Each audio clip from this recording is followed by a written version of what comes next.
तो क्या कहानी, चलते हैं कहानी की ओर। यदि आपने अभी तक चैनल सब्सक्राइब नहीं किया, सब्सक्राइब करें, वो बेल आइकन अवश्य दबाएं, जिससे अपडेट रहें आप सभी हिंदी और पौराणिक कहानियों से अपडेट। भारतवर्ष में एक प्रतापी और दानी राजा राज्य करता था। वह नित्य गरीबों को और ब्राह्मणों को सहायता देता था। यह बात उसकी रानी को अच्छी नहीं लगती थी। वह ना ही गरीबों को दान देती थी और ना ही भगवान का पूजन करती थी, और राजा को भी दान देने से मना किया करती थी। एक दिन राजा शिकार खेलने वन को गए हुए थे, तो रानी महल में अकेली थी। उसी समय बृहस्पति देव साधु वेश में राजा के महल में भिक्षा के लिए गए और भिक्षा मांगी। रानी ने भिक्षा देने से इनकार कर दिया और कहा कि हे साधु महाराज, मैं तो दान पुण्य से तंग आ गई हूँ। मेरा पति सारा धन लुटाते रहते हैं और मेरी इच्छा है कि हमारा धन नष्ट हो जाए, फिर ना रहेगा बांस और ना बजेगी बांसुरी। साधु ने कहा, देवी तुम तो बड़ी विचित्र हो। धन संतान तो सभी चाहते हैं, पुत्र और लक्ष्मी तो पापी के घर भी होना चाहिए।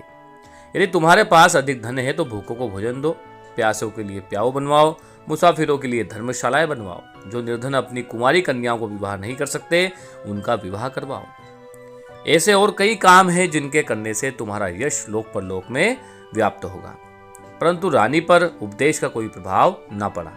वह बोली कि महाराज आप मुझे कुछ न समझाइए, मैं ऐसा धन नहीं चाहती जो हर जगह बांटती फिरूं। साधु ने उत्तर दिया, यदि तुम्हारी ऐसी इच्छा है तो तथास्तु। तुम ऐसा करना कि बृहस्पतिवार को घर लीप कर पीली मिट्टी से अपना सिर धोकर स्नान करना, भट्टी चढ़ाकर कपड़े धोना।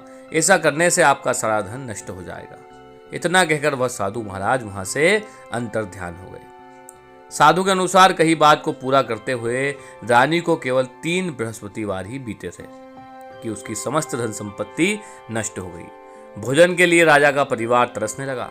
तब एक दिन राजा ने रानी से बोला कि हे रानी, तुम यही रहो, मैं दूसरे देश को जाता हूँ, क्योंकि यहाँ पर सभी लोग मुझे जानते हैं, इसलिए मैं कोई छोटा कार्य नहीं कर सकता। ऐसा कहकर राजा परदेश चला गया। वह वहां जंगल से लकड़ी काट कर लाता और शहर में बेचता था। इस तरह वह अपना जीवन व्यतीत करने लगा। इधर राजा के परदेश जाते ही रानी और दासी दुखी रहने लगी।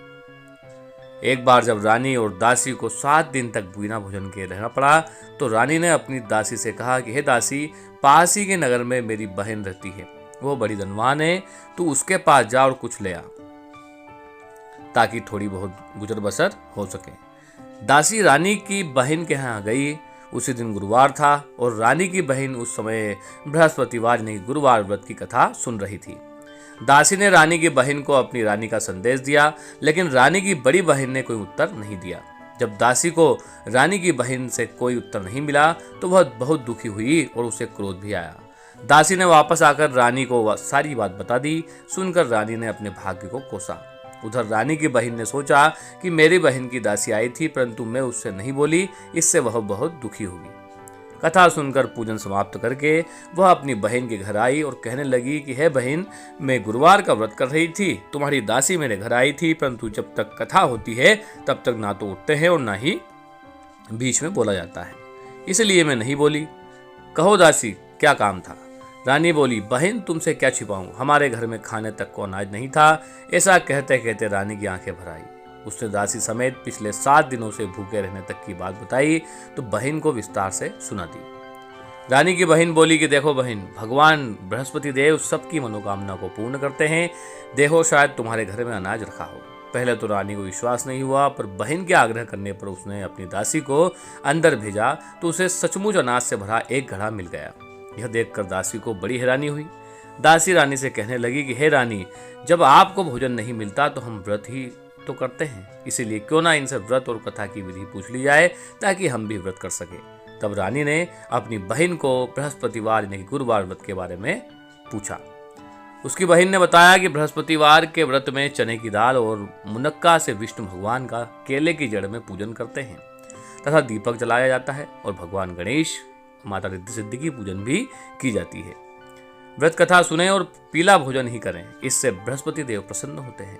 व्रत और पूजन विधि बताकर रानी की बहन अपने घर को लौट गई। 7 दिन के बाद जब गुरुवार आया तो रानी और दासी ने व्रत रखा। गुड़साल में जाकर चना और गुड़ लेकर आई, फिर उसे केले की जड़ तथा विष्णु भगवान का पूजन किया। अब पीली भोजन कहाँ से आए, इस बात को लेकर दोनों बहुत दुखी हुई। चूंकि उन्होंने व्रत रखा था, इसलिए बृहस्पति देव उनसे प्रसन्न थे। इसलिए वे एक साधारण व्यक्ति का रूप धारण करके 2 थालों में सुंदर पीला भोजन दासी को दे गए। भोजन पाकर दासी प्रसन्न हुई और फिर रानी के साथ मिलकर भोजन ग्रहण किया। उसके बाद वे सभी गुरुवार को व्रत और पूजन करने लगे। भगवान श्री बृहस्पति देव भगवान की कृपा से उनके पास फिर से धन संपत्ति वापस लौट आई, परंतु रानी फिर से पहले की तरह आलस्य करने लगी। अब दासी बोली कि देखो रानी, तुम पहले भी इसी प्रकार आलस्य करती थी, तुम्हें धन रखने में कष्ट होता था, इसी कारण सभी नष्ट हो गया था, और अब जब भगवान बृहस्पति देव की कृपा से धन मिल गया है तो तुम फिर से आलस्य कर रही हो। रानी को समझाते हुए दासी कहती है कि बड़ी मुसीबतों के बाद हमने यह धन पाया है, इसलिए हमें दान पुण्य करना चाहिए, भूखे मनुष्यों को भोजन कराना चाहिए, धन को शुभ कार्यों में लगाना चाहिए, जिससे तुम्हारे कुल का यश बढ़ेगा और तुम्हें स्वर्ग की प्राप्ति होगी, पितृ प्रसन्न होंगे। दासी की बात सुनकर रानी अपना धन शुभ कार्यों में खर्च करने लगी, जिससे पूरे नगर में उसका यश पुनः फैलने लगा। बृहस्पतिवार व्रत कथा के बाद श्रद्धा के साथ आरती की जानी चाहिए। इसके बाद प्रसाद बांटकर उसे ग्रहण करना चाहिए। एक दिन राजा दुखी होकर जंगल में एक पेड़ के नीचे आसन जमा कर बैठ गया। वह अपनी दशा को याद करके व्याकुल होने लगा। बृहस्पतिवार का दिन था। एकाएक उसने देखा कि निर्जन वन में एक साधु प्रकट हो गए हैं। वह साधु वेश में स्वयं बृहस्पति देव थे। लकड़हारे के सामने आकर बोले कि हे लकड़हारे, इस सुनसान जंगल में तू चिंता मग्न क्यों बैठा है? लकड़हारे ने दोनों हाथ जोड़कर प्रणाम किया और उत्तर दिया, महात्मा जी, आप सब कुछ जानते हैं, मैं क्या करूं? यह कहकर रोने लगा और साधु को अपनी आत्मकथा सुनाई। महात्मा जी ने कहा कि तुम्हारी स्त्री ने बृहस्पतिवार के दिन बृहस्पति भगवान का निरादर किया था, जिसके कारण रुष्ट होकर उन्होंने तुम्हारी यश दशा कर दी थी।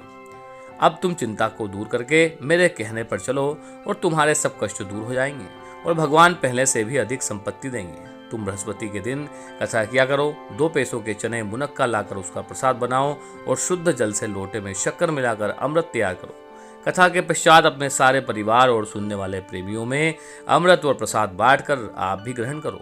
ऐसा करने से भगवान तुम्हारे सब मनोकामनाएं पूरी करेंगे। साधु के ऐसे वचन सुनकर लकड़हारा बोला कि हे प्रभु, मुझे लकड़ी बेचकर इतना पैसा ही नहीं मिलता जिससे भोजन के उपरांत कुछ बचा सकूं। मैंने रात्रि में अपनी स्त्री को व्याकुल देखा है। मेरे पास कुछ भी नहीं है जिससे मैं उसकी खबर मंगा सकूं। साधु ने कहा कि हे लकड़हारे, तुम किसी बात की चिंता मत करो।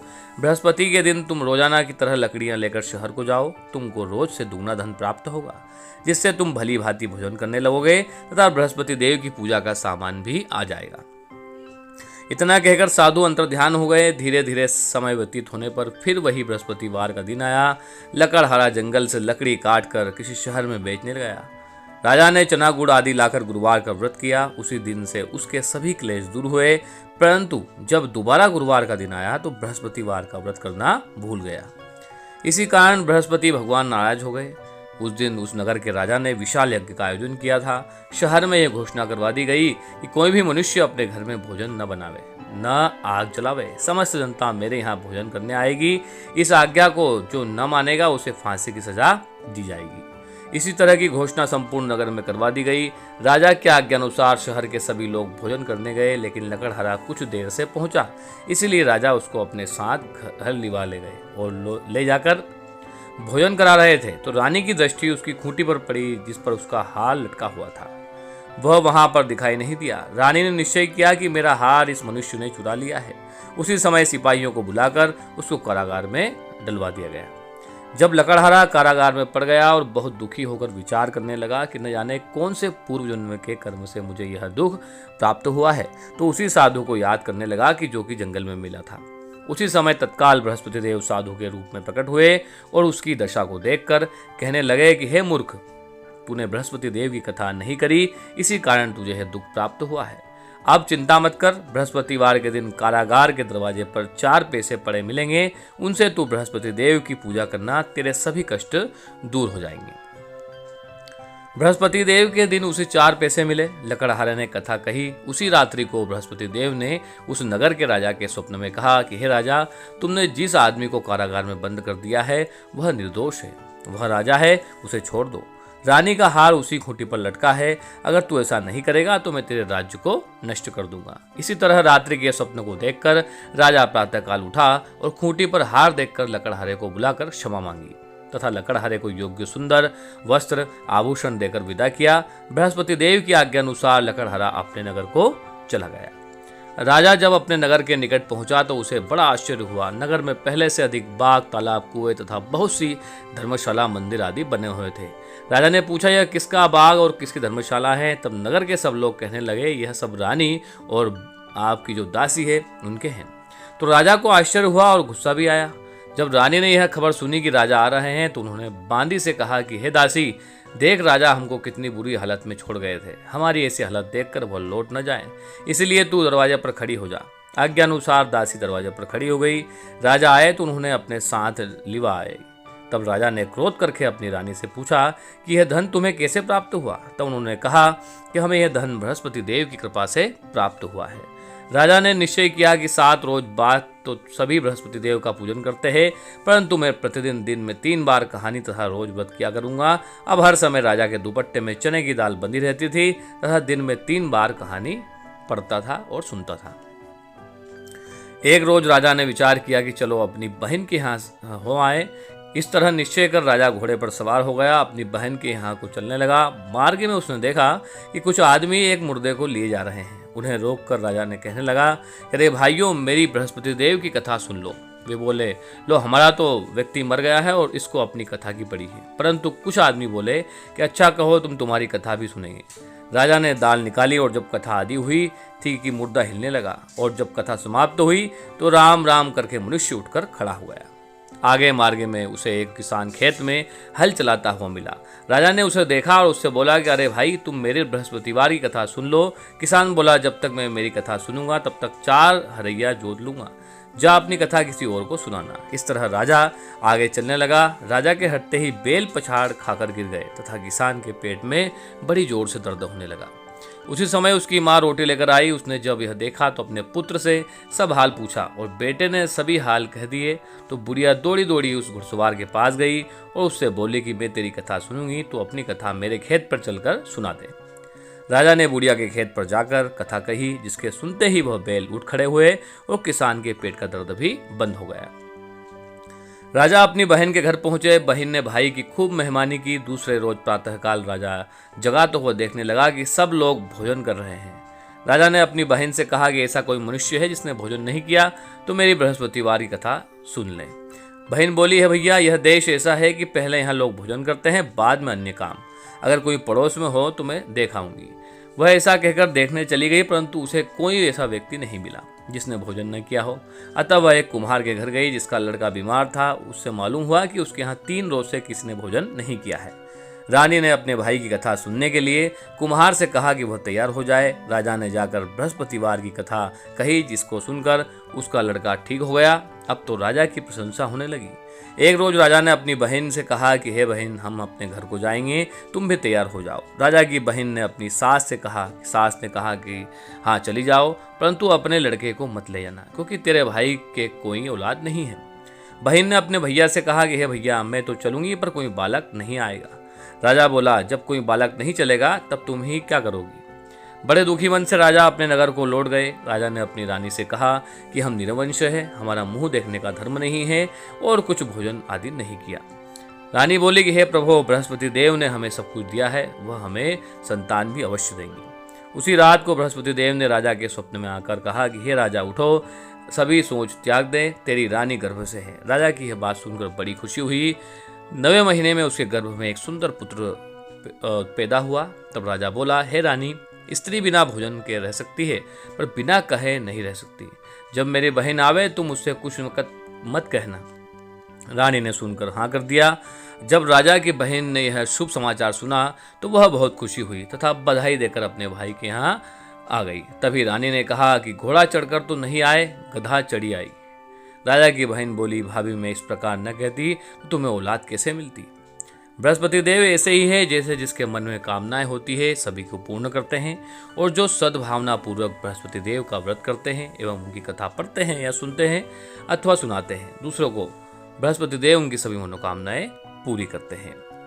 भगवान बृहस्पति देव उसकी सदैव रक्षा करते हैं। संसार में जो मनुष्य सद्भावना से भगवान जी का पूजन व्रत करता है सच्चे हृदय से, उनके सभी मनोकामनाएं पूरी होती है। और बृहस्पति देव की दिन जो है गुरुवार के दिन आप भगवान गणेश की पूजन अर्चन भी कर सकते हैं, उनकी कृपा भी आपको प्राप्त हो सकती है। जैसी सच्ची भावना से रानी और राजा ने उनकी कथा का गुणगान किया, उनकी सभी इच्छाएं बृहस्पति देव ने पूरी की। इसलिए पूर्ण कथा सुनने के बाद प्रसाद लेकर जाना चाहिए, हृदय से उसका मनन करते हुए जयकारा बोलना चाहिए। तो दर्शकों, यह थी पावन कथा। वीडियो को और शेयर करें ताकि सभी लोगों तक यह गुरुवार की यानी कि बृहस्पतिवार की व्रत कथा पहुंच सके और सभी इसका लाभ ले सके। साथ ही यदि आपने अभी तक चैनल सब्सक्राइब नहीं किया, सब्सक्राइब करें, वो बेल आइकन दबाएं जिससे अपडेट रहें आप हिंदी कहानियों से, वो पौराणिक